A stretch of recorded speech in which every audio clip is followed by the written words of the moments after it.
criação no coração, trazendo paz e redenção. Nos braços do Pai eu vou descansar e em seu amor me transformar. No altar do amor eu quero estar, seguindo sempre a sua voz.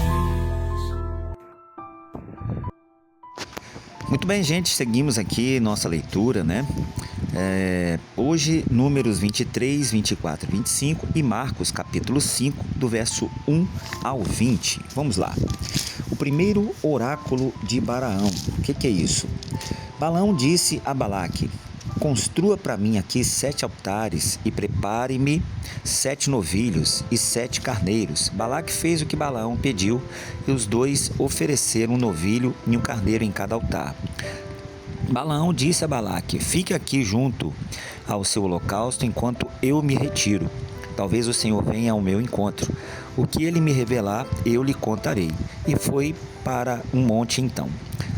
Deus o encontrou e Balaão disse: preparei 7 altares, e em cada altar ofereci um novilho e um carneiro. O Senhor pôs uma mensagem na boca de Balaão e disse: volte a Balaque e dê-lhe esta mensagem. Ele voltou a Balaque e o encontrou ao lado do seu holocausto, e com ele todos os líderes de Moabe. Então Balaão pronunciou este oráculo, ou esta oração, ou este recado, né? Balaque trouxe-me de Arã, o rei de Moabe. Buscou-me nas montanhas do Oriente. Venha, amaldiçoe a Jacó para mim, disse ele. Venha e pronuncie ameaças contra Israel. Como posso amaldiçoar a quem Deus não amaldiçoou? Como posso pronunciar ameaças contra quem o Senhor não quis ameaçar? Dos cumes rochosos eu os vejo, dos montes eu os avisto. Vejo um povo que vive separado e não se considera como qualquer nação. Quem pode contar o pó de Jacó, ou o número da 4ª parte de Israel? Morra eu a morte dos justos, e seja o meu fim como o deles. Então Balaque disse a Balaão: que foi que você me fez? Eu chamei para amaldiçoar meus inimigos, mas você nada fez senão abençoá-los. E ele respondeu: será que não devo dizer o que o Senhor põe em minha boca? Balaque lhe disse: venha comigo a outro lugar de onde você poderá vê-los. Você verá só uma parte, mas não todos eles. E dali amaldiçoe este povo para mim. Então ele o levou para o campo de Zofim, no topo do Pisga, e ali construiu 7 altares e ofereceu um novilho e um carneiro em cada altar. Balaão disse a Balaque: fique aqui ao lado de seu holocausto enquanto vou encontrar-me com ele adiante. E encontrando-se o Senhor com Balaque, pôs uma mensagem em sua boca e disse: volte a Balaque e dê-lhe esta mensagem. Ele voltou e o encontrou ao lado do seu holocausto, e com ele os líderes de Moabe. Balaque perguntou-lhe: o que o Senhor disse desta vez? Então ele pronunciou novamente: levante-se, Balaque, e ouça-me. Escute-me, filho de Zippor. Deus não é homem para que minta, e nem filho do homem para que se arrependa. Acaso ele fala e deixa de agir? Acaso promete e deixa de cumprir? Recebi uma ordem para abençoar ele, e ele abençoou, e não posso mudar. Nenhuma desgraça se vê em Jacó, nenhum sofrimento em Israel. O Senhor, o seu Deus, está com eles. O brado de aclamação, o rei está no meio deles. Deus o está trazendo do Egito. Eles têm a força do boi selvagem. Não há magia que possa contra Jacó, nem encantamento contra Israel. Agora se dirá de Jacó e de Israel: vejam o que Deus tem feito. O povo se levanta como leoa, levante-se como leão que não se deita até que devore a sua presa e beba o sangue das suas vítimas. Balaque disse então a Balaão: não os amaldiçoe nem os abençoe. Balaão respondeu: não lhe disse que devo fazer tudo o que o Senhor disser? Balaque disse a Balaão: venha, deixe-me levá-lo a outro lugar então. Talvez Deus se agrade que dali você os amaldiçoe para mim. E Balaque levou Balaão ao topo do Pior, de onde se vê o deserto de Gesimom. Balaão disse a Balaque: edifique-me aqui 7 altares e prepare-me 7 novilhos e 7 carneiros. Balaque fez o que Balaão disse e ofereceu um novilho e um carneiro em cada altar. Quando Balaão viu que agradava ao Senhor abençoar Israel, não recorreu à magia como as outras vezes, mas voltou o rosto para o deserto. Então viu Israel acampado, tribo por tribo, e o Espírito de Deus veio sobre ele, e ele pronunciou este oráculo. Palavra de Balaão, filho de Beor, palavra daquele cujos olhos veem claramente, palavra daquele que ouve as palavras de Deus, daquele que vê a visão que vem do Todo-Poderoso, daquele que cai prostrado e vê com clareza. Quão belas são as tuas tendas, ó Jacó, as suas habitações, ó Israel. Como vales estendem-se, como jardins que margeiam rios, como aloés plantados pelo Senhor, como cedros junto às águas. Seus reservatórios de águas transbordarão, suas lavouras serão bem irrigadas. O seu rei será maior do que Agag, e o seu reino será exaltado. Deus os está trazendo do Egito. Eles têm a força do boi selvagem, devoram nações inimigas e despedaçam seus ossos. Com suas flechas os atravessam. Como o leão e a leoa, eles se abaixam e se deitam. Quem ousará despertá-los? Sejam abençoados os que o abençoarem e amaldiçoados os que amaldiçoarem. Então acendeu-se a ira de Balaque contra Balaão e, batendo as palmas das mãos, disse: eu o chamei para amaldiçoar meus inimigos, mas você já os abençoou 3 vezes. Agora fuja para a sua casa. Eu disse que lhe daria generosa recompensa, mas o Senhor o impediu de recebê-la. Mas Balaão respondeu a Balaque: eu não disse aos mensageiros que você me enviou. Mesmo que Balaque me desse o seu palácio cheio de prata e de ouro, eu não poderia fazer coisa alguma de minha própria vontade, boa ou má, que vá além da ordem do Senhor, e devo dizer somente o que o Senhor disser. Agora estou voltando para o meu povo, mas venha, deixe-me adverti-lo do que este povo fará ao seu povo nos dias futuros. Então pronunciou este oráculo a Balaque: palavra de Balaão, filho de Beor, para palavra daquele cujos olhos veem claramente, daquele que ouve as palavras de Deus, que possui o conhecimento do Altíssimo, daquele que vê a visão que vem do Todo-Poderoso e daquele que cai prostrado e vê com clareza. Eu vejo, mas não agora. Eu a visto, mas não de perto. Uma estrela surgirá de Jacó, um cetro se levantará de Israel, e esmagará as frontes de Moabe e os crânios de todos os descendentes de Sete. Edom será dominada, Seir, seu inimigo, também será dominado, mas Israel se fortalecerá. De Jacó sairá o governo, ele destruirá os sobreviventes das cidades. Balaão viu Amaleque e pronunciou este oráculo: Amaleque foi o primeiro entre as nações, mas o seu fim será de destruição.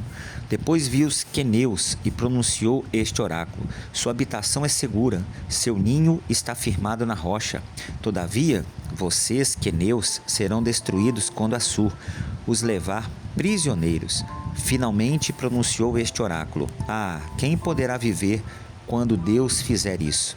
Navios virão da costa de Quitim e subjugarão Assur e Éber, mas o seu fim também será a destruição. Então Balaão se levantou e voltou para casa, e Balaque seguiu o seu caminho. Enquanto Israel estava em Sitim, o povo começou a entregar-se à imoralidade sexual, com mulheres moabitas que os convidavam ao sacrifício de seus deuses. O povo comia e se prostrava perante esses deuses. Assim Israel se juntou à adoração a Balaque Peor. E a ira do Senhor acendeu-se contra Israel. E o Senhor disse a Moisés: prenda todos os chefes deste povo, enforque-os diante do Senhor, à luz do sol, para que o fogo da ira do Senhor se afaste de Israel.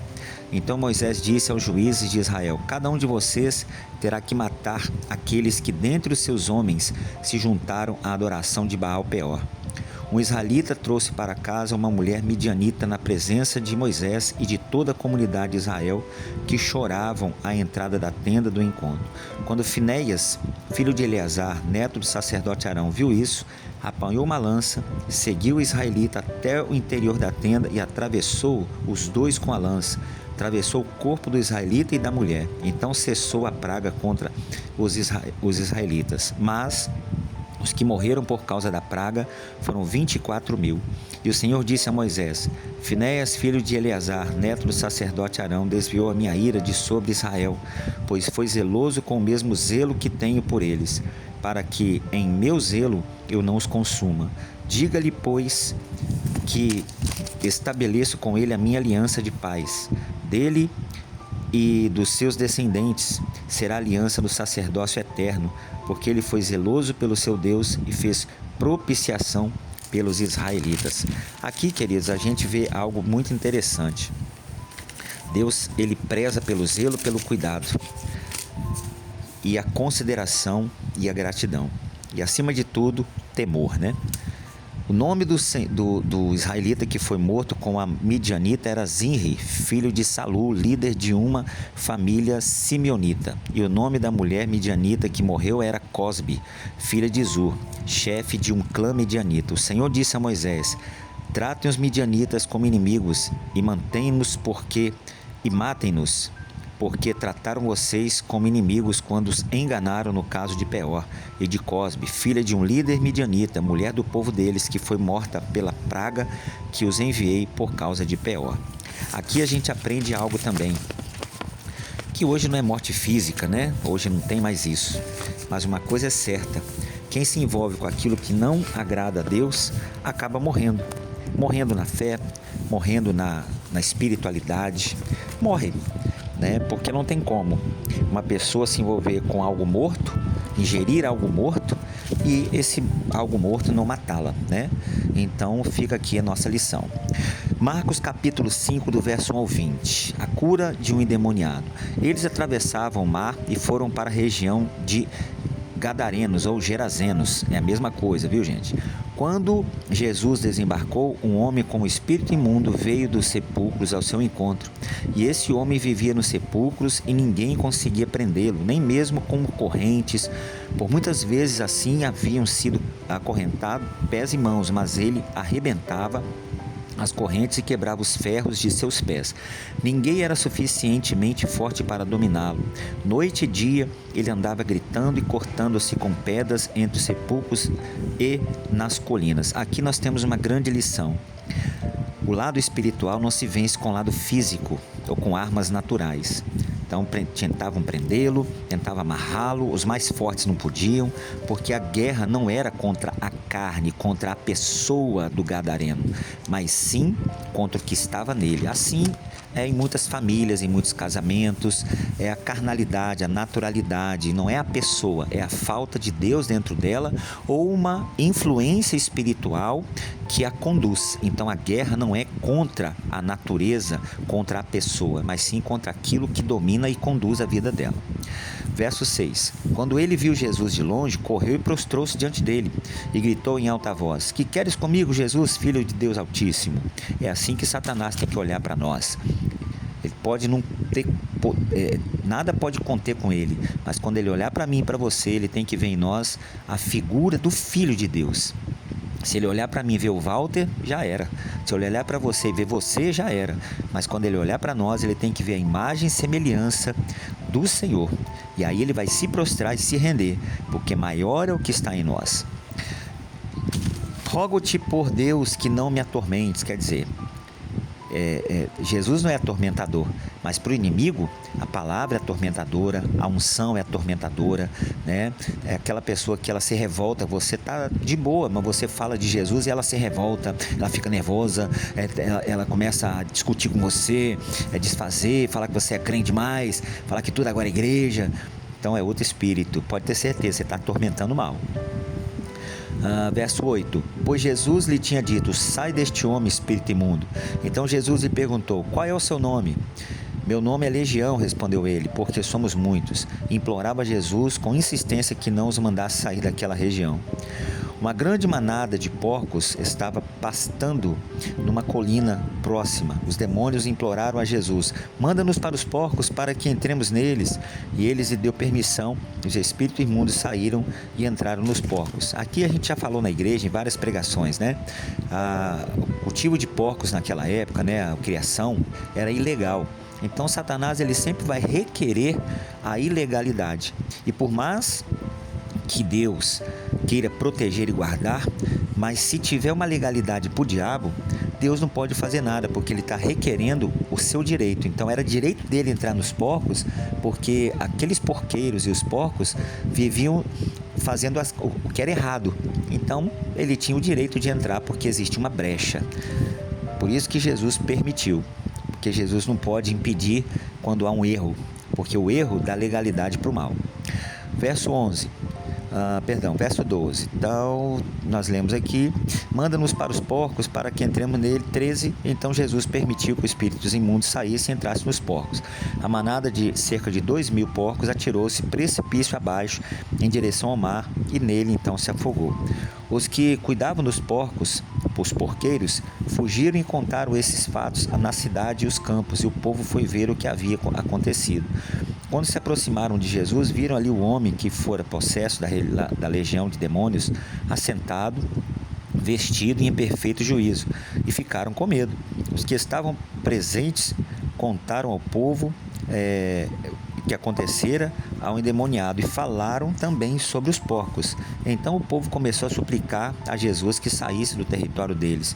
Quando Jesus estava entrando no barco, o homem que estava endemoniado suplicava-lhe que deixasse ir com ele. Jesus não o permitiu, mas disse: vá para casa, para a sua família, e anuncie-lhes quanto o Senhor é bom e fez por você e teve misericórdia de você. Então aquele homem se foi e começou a anunciar em Decápolis, nas 10 cidades, o quanto Jesus tinha feito por ele, e todos ficaram admirados. Você vê, Jesus não deixou ele ir, porque ele não tinha um chamado. Ele foi curado para virar uma testemunha, mas nem todos que são testemunhas têm chamado, mas todos que têm chamado, testemunha. Então, queridos, continue fazendo aquilo que Jesus mandou, testemunhando ele nos seus feitos, aonde você estiver. O chamado, a direção, ela vem, e se não vier, apenas testemunhe, porque o maior chamado nosso é para ser testemunha do Senhor na terra. Deus abençoe e até amanhã em nosso próximo encontro.